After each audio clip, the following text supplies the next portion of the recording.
अस्सलामु अलैकुम व रहमतुल्लाहि व बरकातुहू नहमदुहु व नुसल्ली अला रसूलिहिल करीम क़ालल्लाहु अज़्ज़ा व जल फ़िल क़ुरआनिल अज़ीम अऊज़ु बिल्लाहि मिनश शैतानिर रजीम बिस्मिल्लाहिर रहमानिर रहीम वलिल्लाहि अलन नासि हिज्जुल बैत मन इस्तताअ इलैहि सबीला सदक़ल्लाहुल मौलानाल अज़ीम व सदक़ रसूलुहुन नबियुल करीम। সুপ্রিয় দর্শক মণ্ডলী, কাছে দূরে, দেশে দেশের বাইরে যে যে অবস্থান থেকে চোখ রেখেছেন নিউজ 24 এর পর্দায় আপনাদের প্রিয় অনুষ্ঠান ইসলাম আমরাকে দেখার জন্য সকলকে স্বাগত জানাচ্ছি। আজকের এই অনুষ্ঠানে আমন্ত্রণ জানাচ্ছি আল্লাহ রাব্বুল কারীমের তৌফিকে ইনশাআল্লাহ আজকে আমরা গুরুত্বপূর্ণ বিষয় নিয়ে কথা বলবো, আপনাদের প্রশ্নের উত্তর নিয়ে কথা বলবো, পরিশেষে আল্লাহ তাআলার দরবারে আমরা দোয়া করব ইনশাআল্লাহ।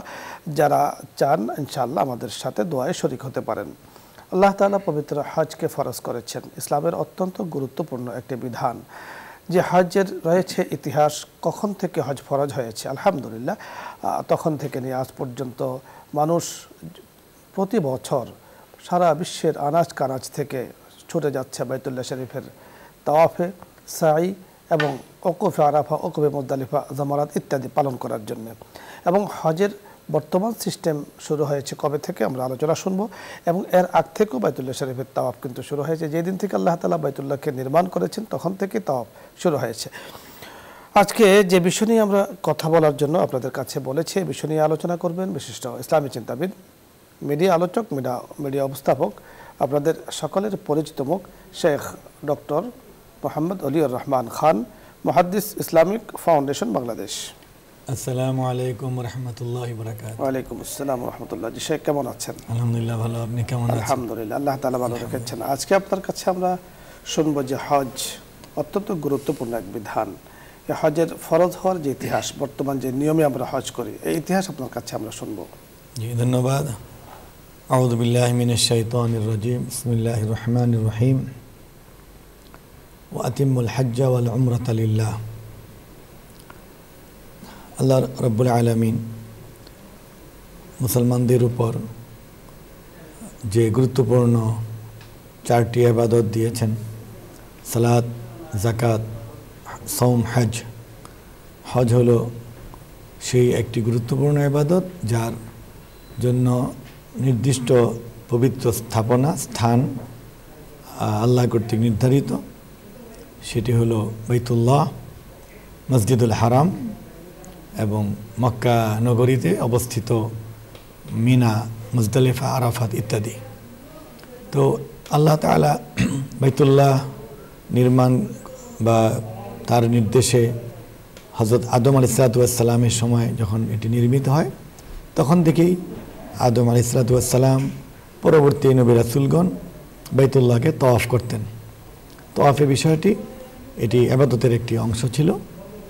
এই বাইতুল্লাহকে বলা যায় যে প্রায় সকল নবী তারা পরিদর্শনে অথবা তওয়াফে অথবা ভ্রমণে গিয়েছেন। হযরত নূহ আলাইহিসসালামের মহাপ্লাবনের সময় বাইতুল্লাহর উপরের অংশটি আল্লাহর হুকুমেই নিশ্চিহ্ন হয়ে গিয়েছিল। পরবর্তীতে আবার আল্লাহ তাআলার নির্দেশে হযরত ইব্রাহিম আলাইহিসসালাম বাইতুল্লাহ পুনর্নির্মাণ করেন বা সংস্কার করেন।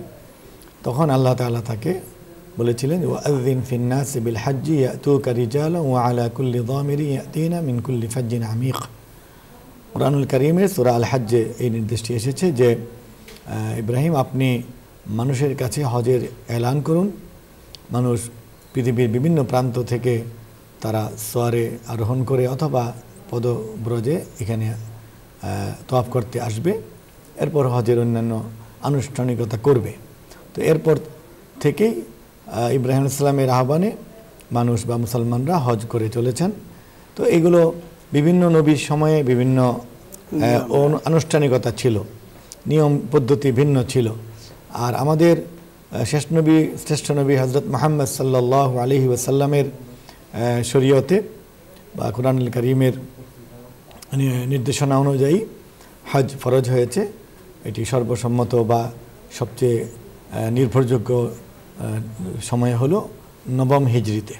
আল্লাহ তাআলা এই নতুন শরীয়ত বা রাসূলুল্লাহ সাল্লাল্লাহু আলাইহি ওয়াসাল্লামের যে উম্মাহ, তাদেরকে প্রাথমিকভাবে শরীয়তের বিধানগুলো পর্যায়ক্রমে দিয়েছেন। তো দ্বিতীয় হিজরিতে যেমন সাওম বা জাকা হজ জিহাদ ফরজ হয়েছে, এরকম তার নবুয়তের অর্থাৎ মদিনা মুনাওয়ারা হিজরত করার পর আপনার নবম হিজরিতে, অষ্টম হিজরিতে মক্কা বিজয় হয়েছে। বিজয়ের পরই আল্লাহ তাআলা এই ঘোষণাটি দিয়েছেন। তো রাসূলুল্লাহ সাল্লাল্লাহু আলাইহি সাল্লাম যে বছর হজ ফরজ হলো নবম হিজরিতে, সেটি রজব মাসের মধ্যবর্তী সময় ছিল। এই রজব, শাবান, রমাদান, শাওয়াল থেকে হজের সফর শুরু করতে হয়। তো এই সময়ের মধ্যে তার প্রস্তুতিটা সম্পন্ন হয়নি, যেহেতু তিনি রাসূল, নবী এবং শাসক ছিলেন। এই জন্য প্রথম বছর তিনি স্বল্প সময়ের প্রস্তুতিতে হজরত সৈয়দনা আবু বকর রাদিয়াল্লাহু তাআলা আনহুকে 300 সাহাবী দিয়ে প্রেরণ করেন। সেই 300 সাহাবী যখন মদিনা মুনাওয়ারা থেকে মক্কার দিকে যাচ্ছেন, তখন আরও সাহাবায়ে কেরাম সংযুক্ত হয়ে একটা 1400 বা আরও বেশি সংখ্যক হাজি তারা গিয়েছেন। দশম হিজরিতে আল্লাহ রাসূল সাল্লাল্লাহু আলাইহি সাল্লাম নিজে হজ পালন করেছেন এবং সেখানে তিনি যখন মদিনা মুনাওয়ারা থেকে রওনা দিয়েছেন, যুলহুলাইফা বীরে আলী, ওখানে গিয়ে তিনি মিকাত মানে ইহরাম করেছেন। তারপর সেখানে ভাষণ দিয়েছেন, কিছু লোকজন তার সঙ্গে যুক্ত হয়েছেন। এরা যখন মক্কা মুকাররমায় গিয়েছেন, মক্কার আশেপাশে যারা মুসলিম তারাও যুক্ত হয়ে বিশাল একটা সংখ্যা হয়েছে। বলা হয় যে 1,24,000-এর মতো কমপক্ষে হাজি বা মুসলিম সেখানে সমবেত হয়েছেন। সেই হজেই আল্লাহ রাসূল সাল্লাল্লাহু আলাইহি সাল্লাম 3টি বা 4টি গুরুত্বপূর্ণ ভাষণ দিয়েছেন। সেটি মিনায় দিয়েছেন, তিনি আরাফাতের ঐতিহাসিক ভাষণটি দিয়েছেন এবং পথে বিভিন্ন স্থানে ভাষণ দিয়েছেন। তো এই আরাফাতের ভাষণটি আল্লাহ রাসূল সাল্লাল্লাহু আলাইহি সাল্লামের বিদায় হজ্জের ভাষণ বলে এটি ইসলামে পরিচিত। আপনি বড় চমৎকার বলছিলেন। দর্শক মণ্ডলী, আজকে হজ ফরজ হওয়ার, অর্থাৎ বর্তমান যে নিয়মে আমরা হজ করছি, এই হজ ফরজ হওয়ার রয়েছে ইতিহাস এবং এই হজের শাব্দিক যে অর্থ, আল হজ্জু মানাহু আল কাসদ, হজ্জের শাব্দিক অর্থ হলো ইচ্ছা করা। একজন মানুষ, একজন মুসলিম যিনি ইসলাম গ্রহণ করেছেন, যার ভেতরে কাবাতুল্লাহর মুহাব্বত রয়েছে, রাসূল আকরাম সাল্লাল্লাহু আলাইহি ওয়াসাল্লামের মুহাব্বত রয়েছে, তার দিলের টান অটো সেদিকে চলে যায়। এজন্য আমাকে আপনাকে ইচ্ছা করতে হবে। যারা ইচ্ছা করেছেন আলহামদুলিল্লাহ তারা হজে গিয়েছেন এবং আজও আলহামদুলিল্লাহ অনেকেই হজে গিয়েছেন, আরও যাবেন। আমরা যারা এখনও যেতে পারিনি, আমাদেরও এই মহান ইচ্ছা খুবই প্রয়োজন। কারণ ইচ্ছা শক্তির দ্বারা মানুষ অনেক কিছুকে, অসম্ভবকে সম্ভব করতে পারে। যেটা দেখা যাচ্ছে হচ্ছে না, কিন্তু তার প্রবল ইচ্ছা, প্রবল আগ্রহ, প্রবল আকর্ষণের কারণে সেটাকে সে বাস্তবায়ন করছে। তাই বাইতুল্লাহ শরীফের হজে, বাইতুল্লাহ শরীফের জিয়ারতে, বাইতুল্লাহ শরীফের তাওয়াফে, ওকুফ আরাফা, যেখানে আল্লাহ রাসূল সাল্লাল্লাহু আলাইহি সাল্লাম লাব্বাইক আল্লাহুম্মা আল্লাহুম্মা লাব্বাইক বলেছেন, এই ডাকে, এই তালবিয়া নিজের জবান দিয়ে উচ্চারণ করা, সেখানে গিয়ে হে রব আমি উপস্থিত হয়েছি, আমি রয়েছি, এটা আসলে মহান সৌভাগ্যের বিষয়। বিষয়টি আল্লাহ তাআলার কাছ থেকে চেয়ে নিতে হবে। আল্লাহ রাব্বুল কারীম আমাদেরকে যারা হজে গিয়েছি বারবার যাওয়ার তৌফিক দান করুন, যারা যেতে পারেনি আল্লাহ তাআলা তাদেরকেও যাওয়ার তৌফিক দান করুন। আলোচ্য বিষয় নিয়ে আপনাদের যদি কোনো কিছু জানার থাকে, হজের বিষয় নিয়ে আমরা গতকালকেও কথা বলছি, আজও বলছি, ইনশাআল্লাহ সামনেও বলবো। কোনো মাসলা মাসাইল জানার প্রয়োজন হয় অথবা ইসলামের যে কোনো বিষয়ে আপনি জানতে চান, মাসলা মাসাইল সংক্রান্ত, আপনি প্রশ্ন করুন, আমরা চেষ্টা করব কথা বলার জন্য। আসসালামু আলাইকুম ওয়া রাহমাতুল্লাহ। দর্শক নাম বলে পরিচয় দিয়ে প্রশ্ন করুন।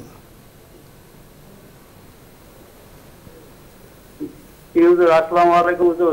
ওয়ালাইকুম আসসালাম। মাসুম কুমিল্লা ধর্মপুর থেকে। দুটি প্রশ্ন আমার দুটি প্রশ্ন। প্রথম প্রশ্নটি হলো যে কি কি সমস্যা থাকলে মহিলারা হজে যেতে পারবে না মহিলারা। দ্বিতীয় প্রশ্ন, সূরা হুমাজা, কোরআনের সূরা হুমাজা 1 নম্বর আয়াত, সে দুর্ভাগা যে সামনে পিছে মানুষের নিন্দা করে, সে দুর্ভাগা যে সামনে পিছে মানুষের নিন্দা করে। দুর্ভাগা বলতে কি বোঝাচ্ছে সেখানে? দুর্ভাগা সুন্দর বলেছেন মাসুম সাহেব কুমিল্লা থেকে। আপনি শুনতে থাকুন, আমরা কথা বলছি। জি ভাই, যে প্রশ্ন করেছেন এটির প্রথমটির উত্তর হলো যে মহিলাদের কি করলে হজ ফরজ হবে বা কি কি কারণে হজ ফরজ হবে সেটা জানলেই তো হলো, বাধাটা তো পরে। তো একজন মুসলিম নারী বা পুরুষের প্রাপ্তবয়স্ক হওয়ার পরে যদি তার নিজের বাড়ি থেকে মক্কা মুকাররমায় যাওয়ার আর্থিক এবং স্বাস্থ্যগত যোগ্যতা হয়, তখনই তার উপর হজ ফরজ হয়। আল্লাহ রাসূল বলেছেন যে ইন্না আল্লাহ ইফতারাদা আলাইকুমুল হজ্জা ফাহুজ্জু। আবার বলেছেন মান আরাদাল হাজ্জা ফালিয়াতাআজ্জাল, যার হজের ব্যবস্থা হয়েছে সে যেন তাড়াতাড়ি করে। এরপর কথা হলো যে নারীদের জন্য বা মহিলাদের জন্য আলাদা একটি শর্ত আছে যে তার সাথে একজন মাহরাম পুরুষ যেতে হবে। তাহলে তার এই মাহরাম পুরুষ যদি না থাকে তাহলে তার বাধা, আর অন্যান্য কোনো বাধা শরীয়ত এটাকে বাধা মনে করে না। যেমন মানুষ সাধারণত নিজেরা তৈরি করে যে ছেলে মেয়ের বিয়ে দিয়ে তারপরে যাবে, ঘর বান্ধার পরে যাবে, বা অমুক ব্যবসাটা ভালো হলে যাবে, এটা না। যার যে মুসলমানের উপর যেমন ওয়াক্ত হইলে নামাজ পড়তে হয়, রমজান মাস আসলে রোজা রাখতে হয়, এরকম মক্কা শরীফ যাওয়া আসার টাকা হলেই হজ ফরজ হয়ে যায়। তবে নামাজ যেমন ওয়াক্তের মধ্যে পড়তেই হবে, নাহলে শাস্তি হবে, হজটা এরকম কঠোর করেন নাই, একটু এটা আল উজুব বিল তাখির এটা করা হয়েছে যে 1-2 বছর পরে পড়লেও আদায় করলেও হবে, কিন্তু করতে হবে। কেউ যদি হজ ফরজ হওয়ার পর আদায় না করে, পরে আবার আর্থিক সংকটে পড়ে টাকা নষ্ট হয়ে যায়, তাহলে সে গুনাহগার হবে। এই জন্য মহিলাদের মাহরাম নিজের বাবা, আপন ভাই, স্বামী, যাদের উপরে পর্দা নেই তারা তার মাহরাম। আরেকটি প্রশ্ন উনি করেছেন, ওয়াইলুল লিকুল্লি, ওয়াইলুন অর্থ এখানে হলো মানে দুর্ভাগা বলতে ধ্বংস হবে, অর্থাৎ জাহান্নামে যাবে।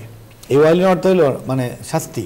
তো শাস্তি বা পরকালীন শাস্তিটা অবশ্যই পরকালীন শাস্তি ওই লোকের যে মানুষের সামনে পেছনে নিন্দা করে আর টাকা পয়সা খালি সঞ্চয় করে আর গণতে থাকে এবং মনে করে যে টাকা পয়সায় সম্পদই তাকে অমর করে রাখবে। আল্লাহ তাআলা মাফ করুন। আপনি বুঝতে পেরেছেন। পরের দর্শক, আসসালামু আলাইকুম ওয়া রাহমাতুল্লাহ। ওয়ালাইকুম আসসালাম। হুজুর, জি হুজুর, প্রসব করার সময় কি ঢিলা কুলুপ অথবা টিস্যু ব্যবহার করা বাধ্যতামূলক নাকি পানি ব্যবহার করলেও চলবে? জি, সুন্দর গুরুত্বপূর্ণ বিষয় আপনি জানতে চেয়েছেন, কথা বলছে, শুনতে থাকুন। এই ঢিলা কুলুপের ব্যাপারটা আল্লাহ রাসূল সাল্লাল্লাহু আলাইহি সাল্লাম সাহাবায়ে কেরামকে শিক্ষা দিয়েছেন এবং সিয়াসিত্তার কিতাবে এসেছে যে এটি নবীজির সুন্নাহ। এখন এটাকে ফরজ করা হয় নাই, মানে আপনি যে কথাটা বলেছেন যে বাধ্যতামূলক মানে ফরজ, যেমন নামাজের জন্য অজু ফরজ, এরকম ফরজ নয়। কিন্তু কোনো ব্যক্তি যদি এমন হয় যে তার কুলুপ ব্যবহার না করলে শুধু পানি ব্যবহার করার পর দাঁড়িয়ে গেলে তার প্রস্রাব পাস করে 1-2 ফোঁটা পরে, তাহলে তার উপর ফরজ। এটা হল ব্যক্তির উপর নির্ভর করে। তো এই জন্য এটাকে এভাবে রাখা হয়েছে যে কুলুপ ব্যবহার ছাড়া আপনি যদি সে কাপড় নাপাক হল অথবা সে এই কুলুপ ব্যবহার না করে পানি ব্যবহার করে অজু করলো, অজুর পরে তার পেশাব আসলে অজু নষ্ট হয়ে গেল। এই জন্য এটা সুন্নত হলো গুরুত্বপূর্ণ। মৌলিক যে বিষয়টি তা হলো নিজেকে পবিত্র বানানো। আপনি পানি ব্যবহার করে কুলুপ ব্যবহার করে একসাথে করলে তা পবিত্রতা হওয়ার সম্ভাবনা খুব বেশি, পবিত্রতা খুব ভালোভাবে হয়। এই জন্য দুটো ব্যবহার কথা বলা হয়েছে, এই জন্য সুন্নাহর অন্তর্ভুক্ত। কিন্তু কোনো কারণে যদি আপনি কুলুপ না পান আর পানি আছে, আপনি সেখানে একেবারে পানি দ্বারাই আপনি স্বচ্ছ, পরিচ্ছন্ন, পরিষ্কার, পবিত্র হয়ে যাচ্ছেন, তখন কুলুপ যদি না থাকে ব্যবহার না করলেও তাতে ওযু করলে নামাজ হয়ে যাবে। পরে দর্শক, আসসালামু আলাইকুম ওয়া রাহমাতুল্লাহ।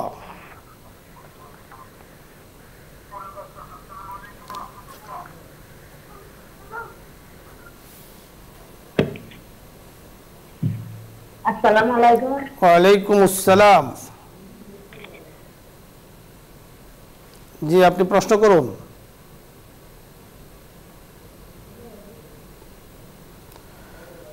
আপনি কারেকশন পাচ্ছেন না সম্ভবত। এর পরে দর্শক যিনি আছেন, আসসালামু আলাইকুম ওয়া রাহমাতুল্লাহ।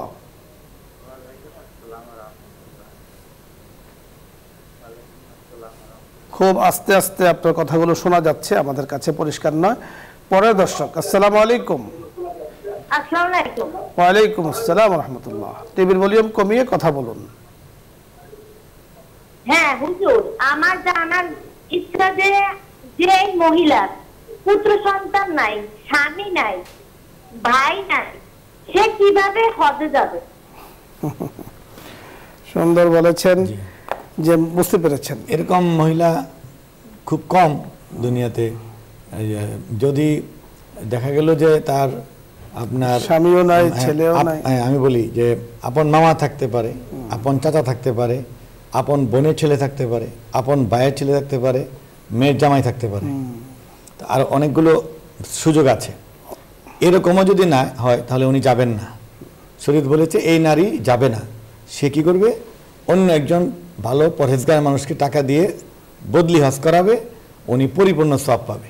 কারণ হজের উদ্দেশ্য ওই মক্কা মদিনা আর বিমান ভ্রমণ না, বিমান ভ্রমণের জন্য হজ না, এটা হলো একটা ইবাদত, ইবাদতটা হলেই হলো। পরের দর্শক, আসসালামু আলাইকুম রহমতুল্লাহ। ওয়ালাইকুম আসসালাম। হ্যালো, জি আপনি প্রশ্ন করুন। আমি আব্দুল ওয়াহিদ বলছিলাম, কেমন আছেন? জি আলহামদুলিল্লাহ। আমি প্রশ্ন করতে চাচ্ছিলাম, এই যারা হজ অথবা উমরায় যায় রমজানে, ওখানে বিতির নামাজটা কিভাবে আদায় করবে? কারণ ওখানে তো যে নিয়মে বিতির হয় আমাদের দেশে সেই বিতির হয় না, এটা একটু সমাধান। জি আমরা কথা বলছি, আপনি শুনতে থাকুন। জি, শুধু বিতির না, ওখানে যাওয়ার পরে ওখানকার ইমাম যেভাবে যত নামাজ পড়ান, আপনি জোহরের নামাজ আধা ঘন্টা আগে হয়, আসরের নামাজ আধা ঘন্টা আগে হয়, সব ওখানকার নিয়মই মানতে হবে এবং যিনি যে ইমামের পিছিয়ে ইক্তেদা করেন, ইমাম যা করেন তাই করতে হবে। সুতরাং বিতির নামাজ ওই ইমাম যেভাবে পড়ান তিনি সেভাবে পড়বেন। তিনি যদি একা পড়েন, কোনো কারণে ঘরে হোটেলে পড়েন, তাহলে তার নিজের রীতি অনুযায়ী পড়বেন। কারণ এই দুই তিনটি রীতি, এই তিনটি নবীজির দ্বারা প্রমাণিত, তিনটি হাদিসে আছে, তিনটি সঠিক। পরের দর্শক, আসসালামু আলাইকুম রহমতুল্লাহ। আসসালামু আলাইকুম হুজুর। ওয়ালাইকুম আসসালাম। হুজুর, জি বলুন। হুজুর আমার মা 5 মাস হলো মারা গেছে। হ্যাঁ, তাকে আজ পর্যন্ত একদিন আমি স্বপ্ন দেখলাম না। কি করলে তাকে আমি স্বপ্ন দেখব? স্বপ্ন দেখাটা না দেখলেই ভালো। ধন্যবাদ। কি বুঝতে করেছেন? পেরেছেন, মা ইন্তেকাল করেছেন, স্বপ্ন দেখেননি, এখন কি করলে স্বপ্ন দেখতে পারবেন? না, এটা কোনো জরুরি কিছু না। আপনি আল্লাহর কাছে দোয়া করবেন মায়ের জন্য, আপনি দান করবেন, সাদাকা করবেন এবং কোরআন তেলাওয়াত করবেন, দোয়া করবেন। আল্লাহ যদি মনে করেন যে দেখাবেন, যে দেখলেই কিছু ভালো হবে আর না দেখলেও ক্ষতি, এরকম কিছু নয়। আপনার যদি বেশি আকাঙ্ক্ষা হয় মাকে দেখতে, আল্লাহর কাছে দোয়াই করবেন যে আল্লাহ আমার মাকে স্বপ্নে আপনি দেখান। আল্লাহ স্বপ্নে দেখাইতে পারেন।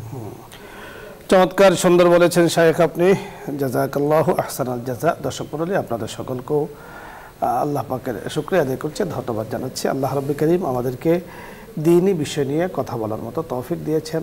বিশেষ করে আজকে যারা হজে যেতে শুরু করেছেন আমাদের দেশ থেকে এবং যেতে থাকবেন, আল্লাহ তাআলা তাদেরকে সুন্দর হজ্জে মবরুর, হজ্জে মকবুল তাদেরকে দান করুন। কারণ হজ্জে মবরুর আর হজ্জে মকবুলের পুরস্কার একমাত্র ইল্লাল জান্নাহ, জান্নাত ছাড়া আর কোনো পুরস্কার নেই। তো এই জন্য তাদের জন্য ফয়সালা হোক এবং ওনারা সেখানে গিয়ে আমাদের জন্য, দেশের জন্য, মানুষের জন্য দোয়া করবেন। আমরা তাদের কাছেও সেই কামনা করছি। আল্লাহ তাআলা সকলকে কবুল করে নেন। আজকে আমরা ইনশাআল্লাহ আগামী দিন বিকাল 3টা 30 মিনিটে আবারও নিউজ 24 পর্দায় সাক্ষাৎ হবে। আল্লাহ তাআলার কাছে এই তামান্না পেশ করে, আল্লাহ তাআলার কাছে এই আশা পেশ করে, দুনিয়া আখিরাতে আমাদের জন্য কল্যাণের ফয়সালা কামনা করে আজকের মতো বিদায় নিচ্ছি। আসসালামু আলাইকুম ওয়া রাহমাতুল্লাহি ওয়া বারাকাতুহু। দোয়া হবে, দরুদ ইস্তিগফার পাঠ করি। اللهم صل على سيدنا ونبينا وشفيعنا وحبيبنا ومولانا محمد صلى الله عليه وعلى آله وأصحابه وبارك وسلم. أستغفر الله ربي من كل ذنب وأتوب إليه. لا حول ولا قوة إلا بالله العلي العظيم. الحمد لله رب العالمين، والصلاة والسلام على سيد المرسلين وعلى آله وصحبه أجمعين. ربنا ظلمنا أنفسنا وإن لم تغفر لنا وترحمنا لنكونن من الخاسرين. اللهم وفقنا لما تحب وترضى من القول والفعل والنية والهدي، إنك على كل شيء قدير. اللهم ارزقنا حجا مبرورا وسعيا مشكورا وذنبا مغفورا وتجارة لن تبور. رب العالمين ইয়া আরহামার রাহিমিন, আমাদের জীবনে সকল গুনাহ খাতা মাফ করে দিন। ইয়া আল্লাহ আমাদের সকলের ঈমানকে মজবুত করে দিন। ইয়া আল্লাহ আমাদের যাদের উপর হজ ফরজ হয়েছে সেটি যথাসম্ভব দ্রুত আদায় করার তৌফিক দিন। ইয়া আল্লাহ যারা হজ করেছেন ইতিপূর্বে সকলকে কবুল করে নিন। ইয়া আল্লাহ হজের বিধিবিধান জেনে শরীয়তের সকল বিধান মেনে জীবনযাপন করার তৌফিক দিন। ইয়া আল্লাহ আমাদের সন্তানাদিকে নামাজি পরহেজগার মুত্তাকি বানিয়ে দিন। ইয়া আল্লাহ আমাদের পূর্বপুরুষ যারা মারা গিয়েছেন আল্লাহ পিতা মাতা দাদা দাদি নানা নানি অন্যান্য আত্মীয় স্বজন সকলকে ক্ষমা করে জান্নাতবাসী করুন। আল্লাহ আমাদের যারা প্রতিবেশী, আমাদের বন্ধুবান্ধব, আমাদের চারপাশের সব মানুষগুলিকে ক্ষমা করে দিন। ইয়া আল্লাহ মুসলমানদের উপর খাস রহমত দান করুন, মুসলিম উম্মার উপর আপনার খাস রহমত দান করুন। ইয়া আল্লাহ আমাদের সকলের রিজিককে বৃদ্ধি করে দিন। ইয়া আল্লাহ সকলে হায়াত এবং খায়ের বরকত দান করুন, ঈমান এবং আমলকে শক্ত করে দিন। ইয়া আল্লাহ বাংলাদেশের উপর খাস রহমত দান করুন, আমাদের অর্থনীতিকে, আমাদের দেশকে, আমাদের ঈমান আকীদাকে, আমাদের কৃষ্টি কালচারকে শক্তিশালী করে দিন। ইয়া আল্লাহ যে কোনো অশুভ শক্তির হাত থেকে আমাদের দেশকে, মুসলিম উম্মাহকে আমাদেরকে রক্ষা করুন। ইয়া আল্লাহ দ্বীনের প্রচারে, শরীয়তের প্রচারে এই অনুষ্ঠান যারা পরিচালনা করছেন, আল্লাহ এর সকলকে আপনি উত্তম জাযা দান করুন। আল্লাহ দ্বীনের উপর এর দ্বারা শিক্ষা গ্রহণ করে আমল করার তৌফিক দিন। ইয়া আল্লাহ শরীয়তের সকল বিধান মানার তৌফিক দিন। আল্লাহ আপনার হকগুলি আদায় করার পাশাপাশি মানুষের হক, বান্দার হক আদায় করার তৌফিক দিন। মানুষের পাওনা, মানুষের বিষয়াদি থাকলে সেগুলি মীমাংসা করার তৌফিক দিন। ইয়া আল্লাহ আমাদের দেশের ফল ফসলে ভরপুর করে দিন। ইয়া আল্লাহ সমস্যা সংকটগুলি দূর করে দিন। ইয়া আল্লাহ মুসলিম উম্মার যে সকল দেশে যে সমস্যা আছে, যে সংকট আছে, কষ্ট আছে, দুর্ভিক্ষ আছে, যুদ্ধ আছে, আল্লাহ দূরীভূত করে দিন। আল্লাহ এই পবিত্র মাসগুলি আসছে, শাওয়ালের পর জিল হজ। ইয়া আল্লাহ যারা হজে যাবেন তাদের হজের সফরকে সহজ করে দিন, হজের কার্যক্রমকে কবুল করে নিন। আল্লাহ যারা দেশে থাকবেন তাদেরকে ঈমানের সাথে, নামাজের সাথে, নেক আমলের সাথে থাকার তৌফিক দান করুন এবং ঈদুল আজহা, কুরবানি ইত্যাদি যথা নিয়মে আদায় করার তৌফিক দিন। ইয়া আল্লাহ আমাদের সকলের রিজিকের মধ্যে খায়ের বরকত দিন, ইলমের মধ্যে খায়ের বরকত দিন। ইয়া আল্লাহ নিয়ামত দান করুন। আল্লাহুম্মা ইন্না নাসআলুকা আস-সিহহাতা ওয়াল ইফাতা ওয়াল আমানা ওয়া হুসনাল খুলুকি ওয়ার রিদা বিল কদর। আল্লাহুম্মা ইন্না নাউযু বিকা মিন জাহদিল বালা ওয়া দারকিশ শাকা ওয়া সুইল কাদা ওয়া শামাতাতিল আ'দা। আল্লাহুম্মা বারিক লানা ফীমা রাযাকতানা ওয়া কিনা আযাবান নার। اللهم إنا نسألك الخير كله عاجله وآجله ونعوذ بك من الشر كله عاجله وآجله. اللهم إنا نسألك من خير ما سألك منه نبيك وحبيبك محمد صلى الله عليه وسلم ونعوذ بك من شر ما استعاذ منه نبيك وحبيبك محمد صلى الله عليه وسلم وأنت البلاغ. ربنا آتنا في الدنيا حسنة وفي الآخرة حسنة وقنا عذاب النار برحمتك يا أرحم الراحمين.